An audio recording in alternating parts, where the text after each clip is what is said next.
Quero que você imagine Nietzsche caminhando hoje por uma avenida movimentada, cercado por telas, por slogans, por promessas instantâneas.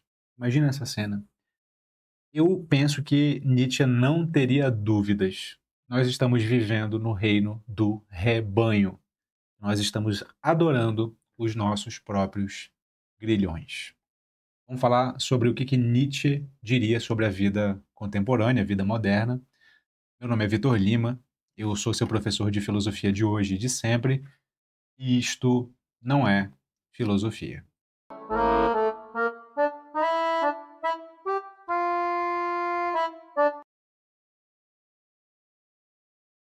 Eu quero começar aqui contextualizando quem é o Nietzsche, e eu vou pegar aqui a nossa apostila do Núcleo de Formação Filosófica, lá do curso de História da Filosofia. Você sabe, o Núcleo é a nossa escola, e nele tem mais de 16 cursos, entre eles um curso de História da Filosofia, tem uma aula sobre o Nietzsche. Esse é o sumário da aula, e o tópico 1 é vida e obras aqui. Vamos a elas. O Nietzsche é considerado um demolidor dos valores tradicionais e anunciador do homem que ainda está por vir. Ele nasce em 1844, morre em 1900, e é um pensador cuja obra deixa marca decisiva na modernidade e no início da contemporaneidade. O que o Nietzsche estudou? Ele estudou filologia clássica, o que hoje a gente chamaria de letras, né, grosso modo falando, em Bonn e em Leipzig. Aos 24 anos, veja só você, ele se tornou professor de filologia na Universidade da Basileia. Precoce, portanto. Nesse período, ele encontra um músico chamado Richard Wagner, em cuja obra musical via o instrumento apto para renovar a cultura contemporânea. Logo, porém, ele se afastará do artista e de Schopenhauer, de quem ele era amigo, cuja obra Mundo como Vontade de Representação havia lido um pouco tempo atrás. Em 1879, Nietzsche deixa a universidade por motivos de saúde, mas também porque a filologia não era seu destino, segundo ele próprio. Como ele declarou em certa ocasião, e ele inicia sua peregrinação de pensão em pensão entre Suíça, Itália e França Meridional, a França do Sul, ali. Em 1882, ele conhece Lou Salomé. Temos que fazer uma aula aberta só sobre Lou Salomé aqui. Uma jovem russa de 24 anos, ele se enamora da Lou Salomé, pretende se casar com ela, e ela, porém, o rejeita e se casa com Paul Riet, que é um psicólogo, amigo e discípulo de Nietzsche. Em 1883, em Rapalto, Nietzsche concebe sua obra mais importante, Assim Falou Zaratustra, trabalho que terminou entre Roma e Nice, 2 anos depois. Acredita ter encontrado uma morada satisfatória em Turim, mas no dia 3 de janeiro de 1889, é cometido por uma enfermidade, melhor dizendo, psíquica, e segundo se conta, ele se lança ao pescoço de um cavalo cujo dono o espancava diante de sua casa. Ele é entregue primeiro aos cuidados da mãe e depois aos da irmã, morre em 25 de agosto de 1900, sem poder ficar inteirado do sucesso que estavam tendo os livros que ele havia impresso à própria custa. E os livros mais famosos do Nietzsche são O Nascimento da Tragédia, são Considerações Intempestivas, Humano Demasiado Humano, Aurora, Gaia Ciência, Assim Falava Zaratustra, Além de Bem e Mal, Genealogia da Moral, O Caso Wagner, Crepúsculo dos Ídolos, Anticristo, Et Homo, Nietzsche contra Wagner e Vontade de Poder, que é uma obra póstuma, na verdade, que não foi por ele autorizada. É um compiladão da sua irmã. Esse é o Nietzsche, tá? E por que eu escolhi o Nietzsche para gente discutir aqui hoje?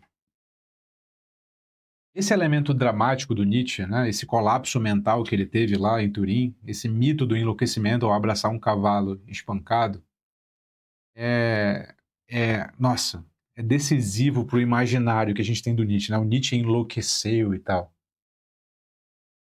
Mas no final das contas, sendo verdade ou não que isso aconteceu, porque há controvérsia, isso é símbolo da obsessão do Nietzsche de denunciar valores decadentes.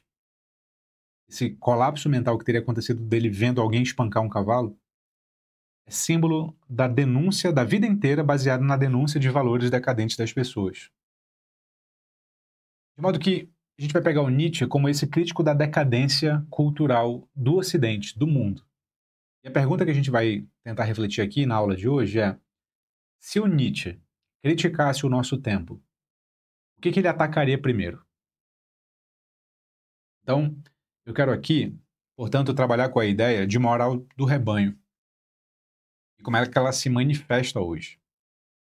Para entender a moral do rebanho, você precisa entender essa tipologia, esses dois conceitos que o Nietzsche articula, que são os conceitos de forte e de fraco.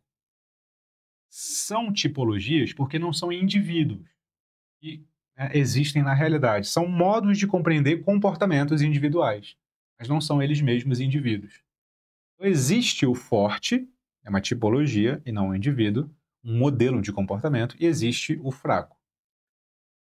O forte é aquele modelo de comportamento que faz com que alguém diga o que é bom ou mal, tendo como referência o próprio comportamento. Então, alguém forte, um modo de comportamento forte, é um modo de comportamento que, sendo ativo, sendo potente, sendo capaz de realizar as coisas, julga o que é bom ou mal de acordo com consigo próprio. Eu sou bom porque eu consigo realizar as coisas. Eu sou bom porque eu tenho vitalidade. Eu sou bom porque eu tenho, potência, em resumo. O ruim é aquele que não sou eu. Acho que não me interessa, só me interessa aquilo que eu faço. O forte, portanto, é aquele que é um ativo por excelência, é alguém que age na realidade, que tem atividade. O fraco é aquele modelo de comportamento que tem como parâmetro do que é bom ou mal o que está fora dele. Porque sendo ele incapaz, sendo ele não habilidoso, sendo ele impotente, o que primeiro é o mal? O mal é aquele que tenta subjugá-lo, que tenta dominá-lo, que tenta colocar-se no seu caminho. O mal é aquele que é, em suma, o forte. Aquele que consegue fazer as coisas, aquele que gosta do que faz, aquele que é o potente.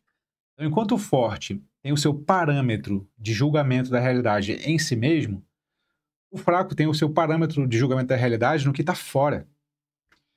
Resultado: o fraco é um ressentido, ou seja, ele não consegue viver a vida dele de acordo com a sua própria deliberação.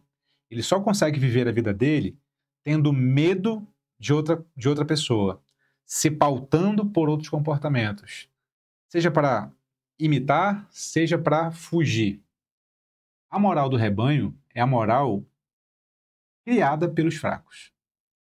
É aquela moral que precisa se basear no conglomerado de pessoas, porque fracos só são fortes quando eles se juntam. É aquela moral que preza pela concordância, é aquela moral que preza pelo autopreservação. Quer dizer que o forte não quer se autopreservar? É que o forte nem pensa nisso. O forte só quer fazer as coisas. O forte é um ousado. O forte é aquele que, porque ele é potente, ele só faz. Ele não pensa na autopreservação, ele faz. O fraco, ele tem que se juntar a um rebanho, porque ele só é forte no rebanho. Ele não tem poder criativo. Ele tem poder de adesão a outras pessoas. Entende? Esse é o poder do fraco. Bom, a moral do rebanho, portanto, é a moral do fraco.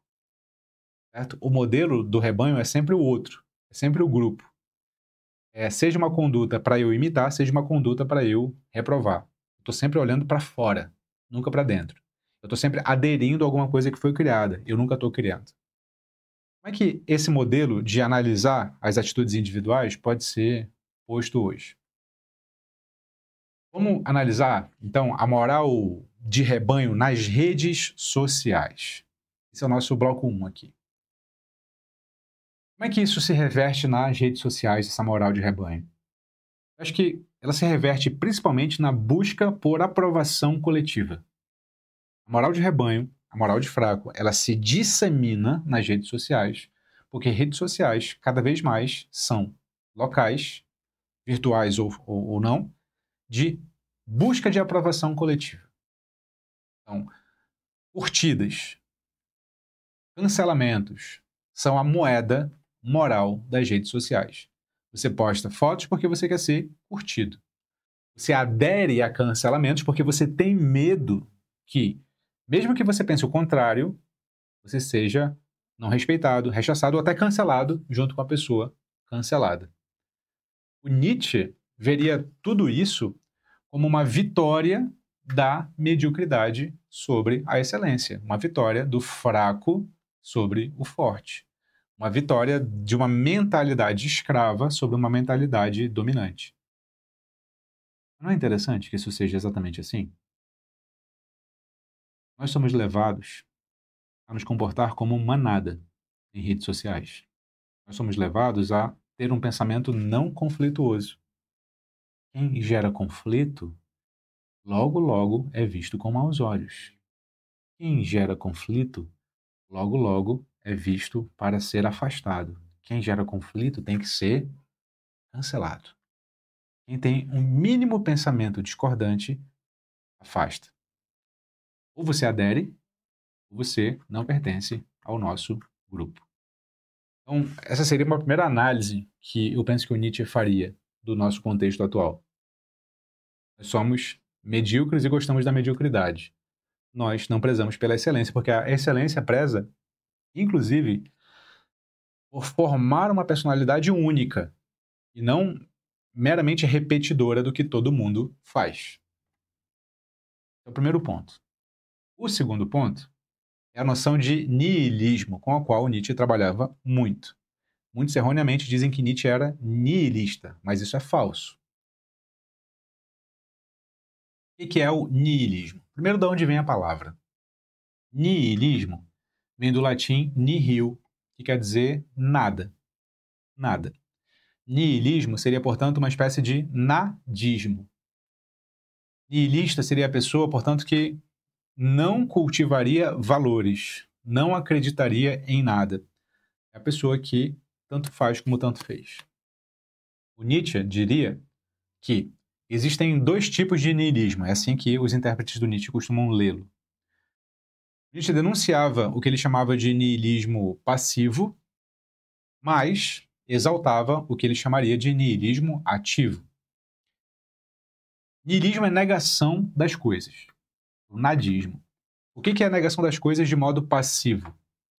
É você viver sem acreditar em muita coisa, mas substituir essa crença pela falta, quer dizer, essa falta de crença nas coisas por qualquer outra coisa, por qualquer distração, por qualquer crença, por qualquer valor, por aquilo que a manada diz para você acreditar. Isso é o niilismo passivo. O niilismo ativo, para o Nietzsche, é negar, sim, crenças, valores, mas negar crenças e valores com o intuito de instaurar novos.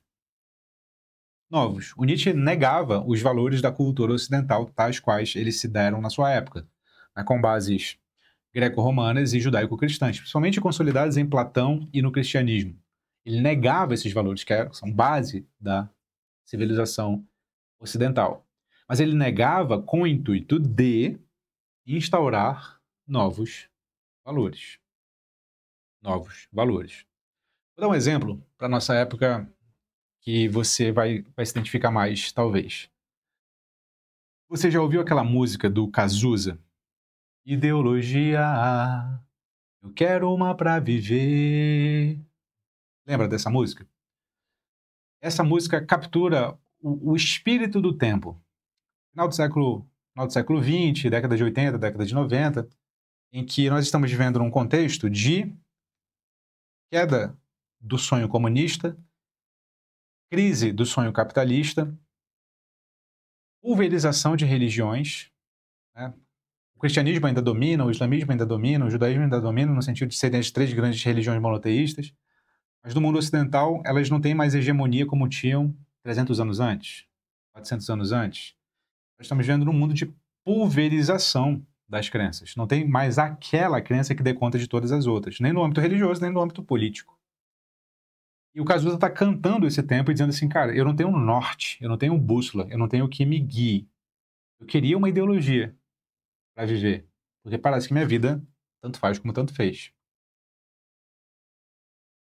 Isso caracteriza o que outro filósofo teórico social chamado Jean-François Lyotard disse num livro chamado A Condição Pós-Moderna, ser a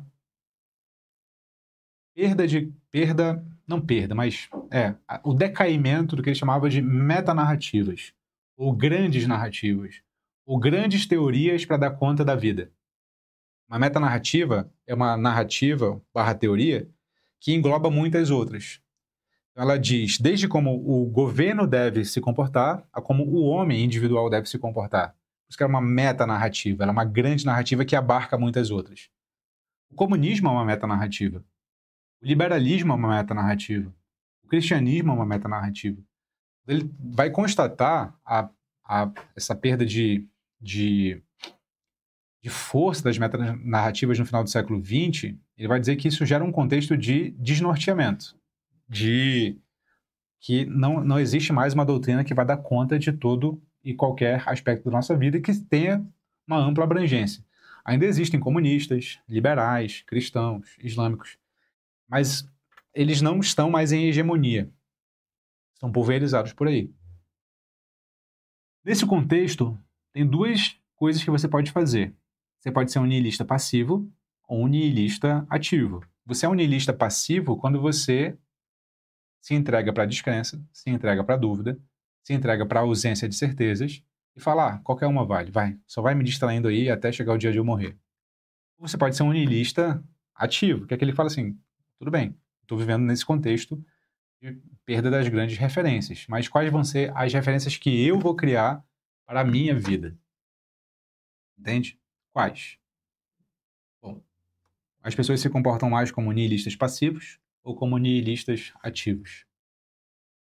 Hoje, nessa busca feroz por entretenimento rápido, por distrações, por algo que faça com que você não pense, o que você acha que as pessoas estão tendendo? Nihilistas passivos, Nietzsche, eu tenho convicção, faria esse diagnóstico.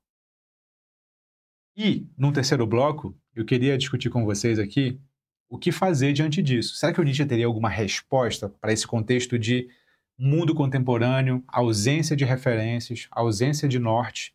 Qual é a resposta do Nietzsche para esse contexto?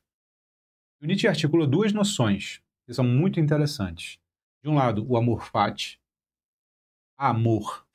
F-A-T-I, e de outro, o eterno retorno. O amor fati é uma noção da filosofia antiga, principalmente estoica, de que você precisa assumir uma certa postura de não só aceitar o que acontece com você, mas querer que aquilo que acontece com você aconteça exatamente como aconteceu. Ou seja, não é só uma postura passiva. Ah, tudo bem, eu me conformo à realidade. É uma postura ativa, não. Aconteceu assim e foi bom que aconteceu assim. Eu queria que tivesse acontecido assim. Eu abraço a realidade em toda a sua integralidade. Eu não quero só a parte boa, eu quero a parte que me prejudica também, porque de certo modo eu entendo que eu não seria eu se não fosse a realidade em sua integralidade. Eu não seria eu se não fosse aquilo que me agrada, aquilo que me massageia, aquilo que se conforma com o que eu já acredito, mas também aquilo que me causou certos traumas. Aquilo que fez com que eu caísse, aquilo que fez com que eu quase morresse. A vida, na sua integralidade, é aquilo que forma quem eu sou. Uma vez que eu entendo isso, eu não só aceito a vida, eu desejo a vida tal qual ela acontece, porque ela não poderia acontecer de outro modo. E se não poderia acontecer de outro modo, é interessante para a segunda noção, que é a do eterno retorno. Lá em Além do Bem e Mal, lá em Gaia Ciência, ele apresenta o eterno retorno não como uma lei da realidade, tipo lei da gravitação universal, lei da termodinâmica, mas ele apresenta ela como um experimento de pensamento. Ele fala assim, pensa, se um demônio viesse até você e dissesse tudo que você viveu até agora, você terá que viver exatamente igual infinitas vezes. Ele diz: se esse demônio desse para você essa notícia, você amaldiçoaria esse demônio? Ou você diria: essa é a melhor notícia que você poderia ter me dado? Porque se você amaldiçoa esse demônio, isso é um indício certo de que a sua vida tem sido vivida de modo miserável. Você não ia querer viver tudo de novo. Agora, se você diz, cara, essa é a melhor notícia que você poderia ter me dado, significa que a sua vida está a melhor possível. Você está convivendo, ou vivendo, ou sobrevivendo, ou supervivendo como você queria. Não no sentido de você faz tudo o que você quer, mas no sentido do amor fati. Você abraça a vida na sua integralidade. E para você, portanto, não é uma má notícia que você vai viver aquilo infinitas vezes. É uma boa notícia. Você vive porque você abraça a vida como um todo. O que você está fazendo aqui agora? Para o fluxo de raciocínio. Presta atenção aqui. Você está assistindo esse vídeo para se distrair ou para ter uma reflexão profunda sobre a sua vida? Você está assistindo esse vídeo para parar de pensar ou para pensar profundamente sobre o que você vem fazendo da sua vida? Essa é a provocação. Você repetiria esse momento? Ou esse momento daqui a 5, 10, 15 minutos você vai esquecer? Entende? Então, num contexto em que não há valores nos quais você se agarra, você precisa criar os seus. Criar, na hipótese de o que acontece com você não teria outro jeito de acontecer e, portanto, você precisa abraçar a vida na sua integralidade, viver tudo que tem para viver e viver de modo a que aquilo vale a pena, a ponto de, se repetisse, você agradeceria, em vez de se lamentar. Em vez de se lamentar. Então, Nietzsche, no final das contas, faz um chamado para a vida acontecendo aqui e agora. Não para uma vida pós-morte. E não para um campo transcendente, além deste mundo. Esse é o chamado nietzschiano. No final das contas, Nietzsche não veria na vida moderna aquilo que nós associamos à palavra modernidade, ou seja, um avanço. Ele veria, talvez, a vida moderna como um teste. Um teste para saber quem consegue se criar a si mesmo quando todos ao redor estão repetindo o que já foi dito 1000 vezes. Você está conseguindo se criar a si mesmo nesse contexto? Essa é a provocação. Você quer a minha ajuda para não só criar-se a si mesmo, mas a aprender o repertório filosófico para ter mais instrumentos ainda para compor quem você é?